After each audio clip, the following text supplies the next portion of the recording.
नमस्कार दोस्तों, मेरा नाम है अमन शुक्ला और एक बार फिर लेकर हाजिर हुआ हूँ एक डरावनी कहानी। दोस्तों, आज जो मैं कहानी आपको सुनाने वाला हूँ वो एक्चुअली मुझे मेरे फ्रेंड के फ्रेंड ने सुनाई थी। और ये जो कहानी है मेरे फ्रेंड के साथ नहीं, जब उसके कलीग के साथ, उसके ऑफिस के पार्टनर के साथ हुई थी। ऑफिस में जो बंदा उसके साथ काम करता था, तो ऐसे हम लोगों का मिलना हुआ। मैं अपने दोस्त विकास के साथ घूम रहा था, तो उसे अपना एक नया दोस्त मिला जो मुंबई से आया था। और हम लोग बैठ के ऐसी चार बातें कर रहे थे। तो मैं अपने मोबाइल में अपना यूट्यूब देख रहा था। अब यूट्यूब पे देखते देखते मेरे फ्रेंड विकास ने कहा कि यार, विकास ने अपने फ्रेंड रवि से कहा कि यार तेरे पास कुछ हॉरर स्टोरीज है क्या, क्योंकि मेरा फ्रेंड यूट्यूब पर लोगों को डरावनी कहानियाँ सुनाता है। तो रवि ने कहा कि यार मेरे साथ तो ऐसा कुछ कभी हुआ नहीं, ना ही मैंने ज़्यादा इन सब चीज़ों पे ध्यान दिया, लेकिन हाँ एक छोटा सा किस्सा बताता हूँ जो उसके ऑफिस के कलीग अविनाश चौबे के साथ हुआ था। चलिए ठीक है, तो फिर अब आपको ये समझ में आ गया ये कहानी मुझे कैसे पता चली। तो चाय की टपरी पे हम लोग बैठे थे और जो मेरा फ्रेंड विकास है उसका फ्रेंड रवि अपने ऑफिस के कलीग अविनाश चौबे के साथ हुई घटना के बारे में बताता है कि भैया ऐसी ऐसी बात, ऐसा ऐसा एक डरावना किस्सा उसके साथ हुआ था। तो बताता है कि अविनाश उत्तर प्रदेश का रहने वाला है और अविनाश लगभग 2 से 2.5 साल से मुंबई में ही ठाणे में रहता था और कॉल सेंटर में टीम लीडर का जॉब था इसका। ठीक है, अविनाश चौबे जी का। तो अविनाश काफ़ी मिलनसार व्यक्ति है और अपने फ्रेंड्स के साथ मतलब काम की जगह काम पे ध्यान देता था वो, और बाकी फ्री टाइम में वो बहुत ज़्यादा एंजॉय करता था और वो हमेशा अपने गांव को बड़ा मिस करता था। तो खैर कुछ समय बाद जब दिवाली आई तो उसने कहा कि यार 2 साल से तो दिवाली मुंबई में ही बन रही है, तो इस साल मैं लगभग 2.5 साल हो गए हैं अपने गांव भी नहीं गया हूँ, पापा मम्मी से भी नहीं मिला हूँ, चाचा चाची से भी नहीं मिला, मतलब पूरे ख़ानदान से नहीं मिला है वो। तो बोलता है कि यार मैं अपने गांव जाऊंगा और इस बार दिवाली गांव में ही मनाऊंगा। गांव की यादें बताते हुए बोलता है कि इस बार तो मुझे जाना है पक्का। तो अविनाश चौबे जी क्या करते हैं, अपनी टिकट विकेट सब कंफर्म करवा के दिवाली की छुट्टियां जैसे मिलती हैं निकल पड़ते हैं अपने गांव उत्तर प्रदेश की तरफ। अब इनका जो गांव था ना, काफ़ी मतलब उत्तर प्रदेश के देहाती इलाके में था। आप लोग जानते होंगे उत्तर प्रदेश में बहुत सारे छोटे छोटे गांव हैं। तो वो गांव ऐसा था कि वहाँ पे बिजली के खंभे तो थे लेकिन बिजली रहती नहीं थी, आते जाते रहती थी, लेकिन दर्शन देती थी लेकिन रहती नहीं थी। मैं भी गया हूँ, हमारा भी कानपुर के पास एक छोटा सा गांव है, तो वहाँ पे मैं भी रुका हूँ और बिजली की सेम कंडीशन आज भी वहाँ पर वैसी ही है। तो अविनाश चौबे जी का ने जैसा हमें बताया कि उनका जो गांव था वहाँ पे बिजली के खंभे तो थे पर बिजली आते आते रहती थी। तो इनकी की एक आदत थी बचपन से कि ये अपने घर की जो छत है, छत पर हमेशा मच्छरदानी लगाकर सोया करते थे और बिजली ना होने के कारण छत पर सोते थे मच्छरदानी लगा के। तो इनकी बड़े होने तक के यही आदत थी कि ये मच्छरदानी तो लगाती थी वरना इनको नींद नहीं आती थी। ठीक है, तो अब ये अविनाश चौबे जी अपने गांव पहुंचते हैं, अपने पुराने दोस्तों से मिलते हैं। कई दोस्तों की शादियां हो चुकी हैं, उनके छोटे छोटे प्यारे प्यारे बच्चे हो गए हैं। तो दिन भर वो उनसे मिलते हैं, अपने परिवार वालों के साथ समय बिताते हैं और नाइट में घर जब खाना वाना इनका कंप्लीट हो जाता है तो ये टहलने निकलते हैं अपने गाँव पे। तो इनके घर के पास ना एक बरगद का पेड़ है, मतलब इनके घर से दिख जाता है, इतनी दूरी पर है, एकदम पास भी नहीं बताऊंगा मैं, इतनी दूर काफ़ी दूरी पर है, पर वो दिखता है साफ साफ, इतने दूर है। तो ये शाम रात में अपना 8:30-9 बजे बढ़िया अपना खाना वाना खा के टहलते रहते हैं। तो दूर से क्या देखते हैं कि बरगद के पेड़ के पास कोई टहल रहा है। तो चलो ठीक है, ये भी सोचते हैं कि यार अपना ही कोई दोस्त भाई होगा, चलो मिलकर आ जाते हैं ना। और गांव का आपको पता ही है माहौल कैसा होता है कि गांव के लोग क्या होते हैं, बड़ी प्यारी रूटीन होती है उनकी। सुबह 4 बजे उठते हैं और दिन भर अपना मेहनत मजदूरी करते हैं, अपने खेतों पे काम करते हैं और शाम को थक हार के 8 बजे तक, 8:30 बजे तक तो सो ही जाते हैं। तो जैसा कि ये अविनाश जी अपने घर से 8:30 बजे गाना गा के 9 बजे, 8:30-9 बजे निकलते हैं, तो गांव में काफ़ी सुनसान हो जाता है गांव उस समय। पर ये दूर से देखते हैं कि बरगद के पेड़ के पास कोई टहल रहा है, तो इनको लगता है कि उन्हें कोई जान पहचान का ही निकलेगा, अपना गांव है कितना बड़ा, चलो जाके मिलते हैं। ये जैसे जैसे बरगद के पेड़ की तरफ पास जाते रहते हैं ना, तो देखते हैं कि जो इंसान वहाँ टहल रहा है वो कभी बरगद के पेड़ के पीछे चले जाता है, कभी इन्हें टहलता दिखाई देता है। इन्हें वहाँ तक पहुँचने में कम से कम 2 से 3 मिनट का ही समय लगता है। और जब ये वहाँ पहुँचते हैं तो वो पाते हैं कि वहाँ पे कोई भी इंसान नहीं है। इन्हें थोड़ा अजीब लगता है कि यार अभी तो यहीं पे टहल रहा था। ये सोचते हैं कि चलो खैर मुझे क्या करना, चला गया होगा, है ना, थोड़ी इधर उधर मेरी नज़र गई होगी तो निकल गया होगा, इन्हें ऐसा लगा। तो ये निकल जाते भैया। अब ये सोच रहे हैं कि बंदा दिखा तो था, पर ये सोचते हैं कि चला गया होगा कोई, चलो ठीक है, ये बात वहीं टाल देते हैं। इनके मन में कोई डर भय, मतलब भूत प्रेत ऐसा कोई ख्याल नहीं आता। ये वापस मुड़ते हैं अपने घर की तरफ और घर पर जाते हैं। तो इनके घर वाले बोलते हैं कि बेटा आप अंदर ही सो, बढ़िया हल्की हल्की ठंडक है। तो क्योंकि आजकल क्या होता है, दिवाली तक भी ठंडी चालू होती नहीं है उतनी जल्दी। आप लोग खुद ही देख रहे होंगे मौसम परिवर्तन कैसे हो रहा है। दिवाली तक तो कई बार बरसात भी हो जाती है। तो इनके घर वालों का कहना ये रहता है कि बेटा हल्की हल्की ठंडक है माहौल में, तो क्यों ना तुम घर पर ही सो जाओ, उतने में लाइट आ जाती है। तो अविनाश जी क्या करते, चलिए ठीक है मैं घर पर ही सो जाता हूँ। पापा मम्मी को बोलते हैं कि कोई बात नहीं, बढ़िया, अच्छा है, ठंडा लग रहा है। अब ये बढ़िया अपना जैसे ही सोते हैं और सोते सोते इनको 10 मिनट होता है कि लाइट फिर से गई।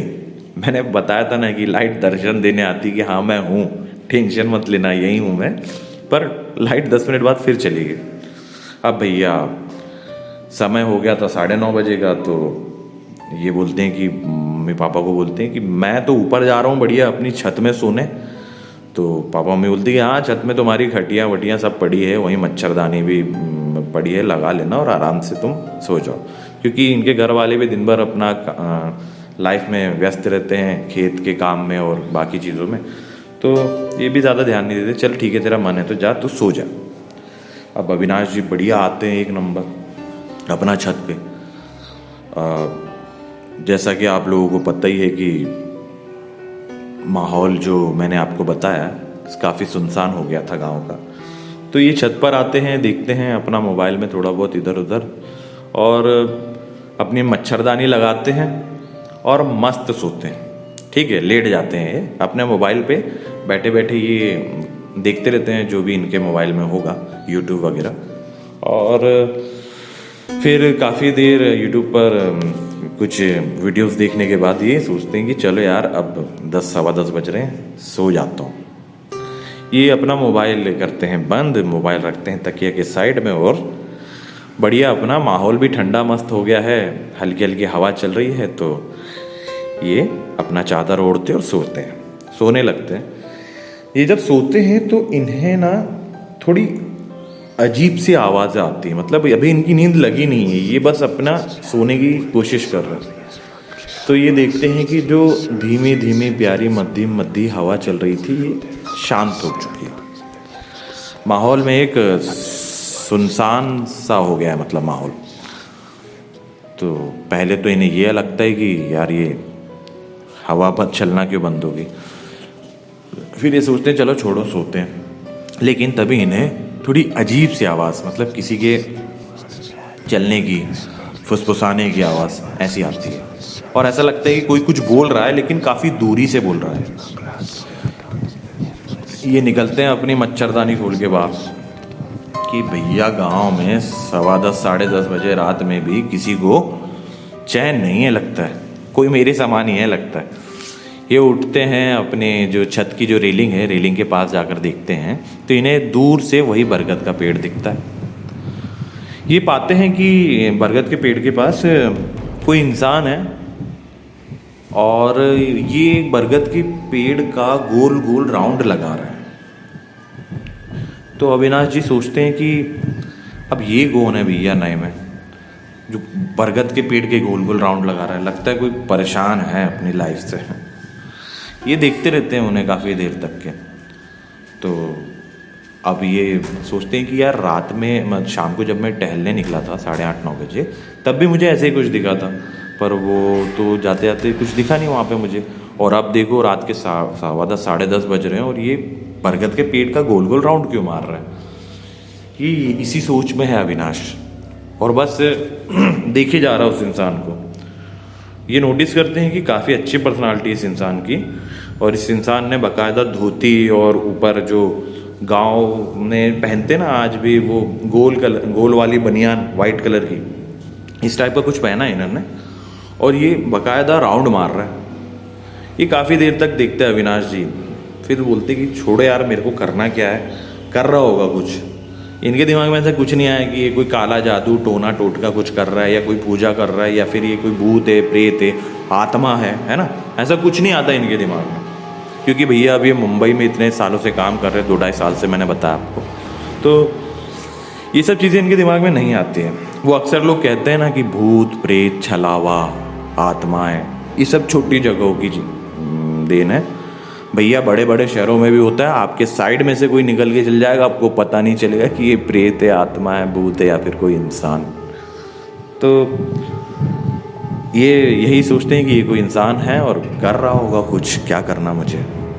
ये जाते हैं अपनी मच्छरदानी खोलते हैं, अंदर घुसते हैं और दुबक के फिर से सो जाते हैं। समय हो रहा है कुछ रात के 11:15 बजे का। ये 10 मिनट तक इसी सोच में डूबे रहते कि कर क्या रहा है, और ये इनकी नींद लगने वाली रहती है। तभी इन्हें अपने आंगन से उसी तरह की फुसफुसाने की आवाज़ और चलने की किसी की आवाज़ आने लगती है। अब ये सोचते हैं कि अब ये क्या हो रहा है, क्योंकि यही आवाज़ तो काफ़ी दूर से आ रही थी अभी, लेकिन अब ये आवाज़ मेरे आसपास से आ रही है। ये मच्छरदानी से तुरंत बाहर निकलते हैं और देखते हैं अपने छत की रेलिंग से अपने आंगन की तरफ, तो पाते हैं कि वो जो इंसान इन्हें बरगद के पेड़ के पास दिख रहा था ना, वही इंसान इनके आंगन में खड़ा है, और इनके आंगन से छत से ऊपर जाने वाली जो सीढ़ियाँ हैं ना, उस तरफ देख रहा है। अब भैया ये जो इंसान जो इन्हें दूर से दिख रहा था ना, अच्छा लंबा चौड़ा हट्टा कट्टा, ये पास में आगे उतना ही डरावनी पर्सनालिटी दिख रही इसकी। हाइट कम से कम 6-6.5 फीट की बताई थी इन्होंने, और अच्छा खट्टा हेल्दी हट्टा खट्टा इंसान। तो और वो इंसान देख रहा है कहाँ, उस सीढ़ी की तरफ, जो सीढ़ी छत पर जाती है अविनाश के पास। अविनाश जी के मन में अब डर और भय की लहरें उठने लगती है कि भैया ये है कौन, और रात को 11 बजे कर क्या रहा है। तभी ये देखते हैं कि ये इंसान उस मतलब सीढ़ियों की तरफ बढ़ने लगा। जैसे ही ये इंसान जो बता रहे हैं ना, ये इंसान या आत्मा जो भी थी आंगन में जो खड़ी थी, जो छत की तरफ बढ़ रही है, छत की सीढ़ियों की तरफ, ये देखती है छत की तरफ, और जैसे ही ये छत की तरफ देखती है, ये देखता है जो भी इंसान, तो अविनाश जी ना एकदम से रेलिंग के नीचे छुप जाते हैं। अब भैया ये सोच ही रहे होते हैं कि भैया ये है कौन और कर क्या रहा है आधी रात में घर पे। तभी ये पाते हैं कि 2 मिनट भी नहीं लगते, उस भयंकर इंसान को इनकी छत के गेट के पास ही खड़ा इंसान दिखता है इन्हें, जिसका कोई भी चेहरा नहीं है, और ये लगभग उस इंसान के शरीर के आर पार देख पा रहे हैं। तो इन्हें ये कुछ अननेचुरल सा लगा। इन्होंने बिना समय गवाए भैया हनुमान चालीसा का जाप करना चालू कर दिया, और ये देख भी उसी तरफ रहे हैं जिस तरफ ये इंसान खड़ा हुआ है। और किस्मत इनकी इतनी अच्छी थी कि उस समय ये हनुमान चालीसा पढ़ पाए, वरना कई बार लोगों को ना हनुमान चालीसा पढ़ने का भी समय नहीं मिल पाता। पढ़ना चाहते हैं, लेकिन कई शक्तियाँ ऐसी होती हैं ना, जो जिनकी मौजूदगी में इंसान भले प्रकार से अगर उसे याद भी रहे ना हनुमान चालीसा, तो भी वो हनुमान चालीसा का पाठ नहीं कर पाता। पर इनकी किस्मत यहाँ अच्छी थी, ये बाकायदा हनुमान चालीसा का पाठ कर पा रहे थे। इन्होंने अपनी आंखें बंद करी और हनुमान चालीसा का पाठ करना चालू किया। और बीच बीच में जब ये अपनी आंखें इन्होंने स्टार्टिंग में खोल के देखी 1-2 बार, तो वो इंसान इन्हें वहीं खड़ा दिखा है दरवाजे के पास। लेकिन ना इन्होंने उसकी तरफ ध्यान न देकर अपनी आंखें बंद करके हनुमान चालीसा का पाठ करना ही चालू रखा। और डरते डरते जैसे तैसे इन्होंने हनुमान चालीसा खत्म करी, पूरी करी। और उसके बाद इन्होंने बहुत डरते हुए, सहमते हुए अपनी आंखें खोल के देखी।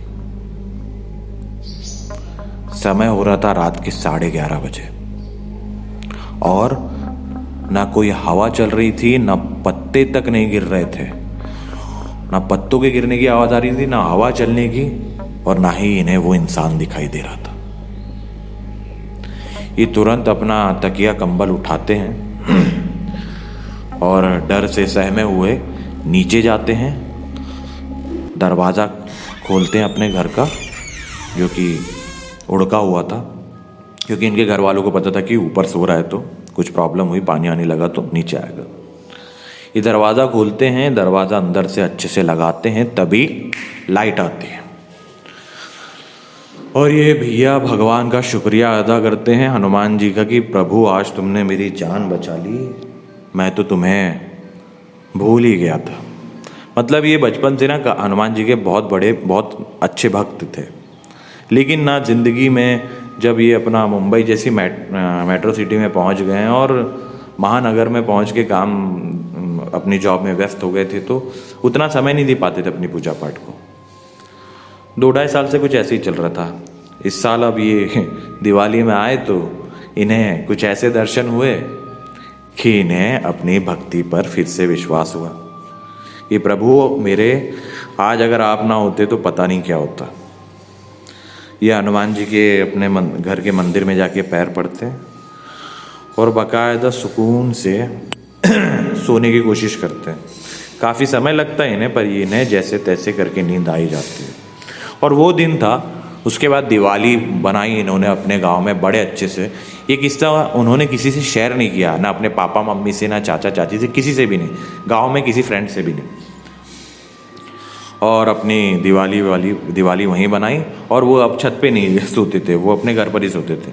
और फिर दिवाली बना के ये जब ऑफिस में आए तो ऑफिस में क्या हुआ, सारे सब फ्रेंड्स मिले तो उन्होंने पूछा भाई तुम्हारी दिवाली कैसी रही, हमारी तो ऐसी रही वैसी रही, सबने बताया। तो इन्होंने भी अपने फ्रेंड रवि से ये बात शेयर की। और रवि ने बोला यार, रवि को इन सब बातों पे भरोसा नहीं था, लेकिन वो जानता था रवि कि अविनाश झूठ नहीं बोलेगा। तो यही किस्सा अविनाश जी ने जो रवि जी को बताया था। तो और रवि, जैसा कि मैंने आपको बताया, मेरे फ्रेंड विकास के फ्रेंड है। तो हम लोग जब मिले तो उन्होंने मुझसे ये किस्सा शेयर किया। तो मैंने सोचा कि चलो आप लोगों से बता दूं, है ना। मेरे दोस्त लोग भी जानने को उत्सुक रहते हैं कि अमन आएगा और कुछ डरावना सुनाएगा। तो ये एक कुछ ज़्यादा बड़ी कहानी तो नहीं थी, लेकिन एक छोटा सा डरावना किस्सा था। अगर आपको ये पसंद आया होगा ना, तो प्लीज़ हमारे चैनल को सब्सक्राइब कीजिए। सब्सक्राइब कर दो यार, आप लोग आते हो, सुनते हो, कहानियाँ मज़े लेते हो, चले जाते हो यार। प्लीज़ सब्सक्राइब करो, मुझे भी थोड़ा मोटिवेट करो। बीच में आप लोगों ने बहुत ज़्यादा प्यार दिया मुझे, लेकिन अब मुझे ऐसा लग रहा है प्यार में थोड़ी कमी हो रही है। तो प्लीज़ कहानी पसंद आए तो हमारे चैनल को सब्सक्राइब कीजिए, कहानी को लाइक कीजिए, शेयर कीजिए, कमेंट करके मुझे बताइए कि कहानी कैसी लगी। और बने रहे मेरे साथ। मैं हूँ आपका दोस्त अमन शुक्ला और लाता रहता हूँ डरावनी कहानियाँ। धन्यवाद।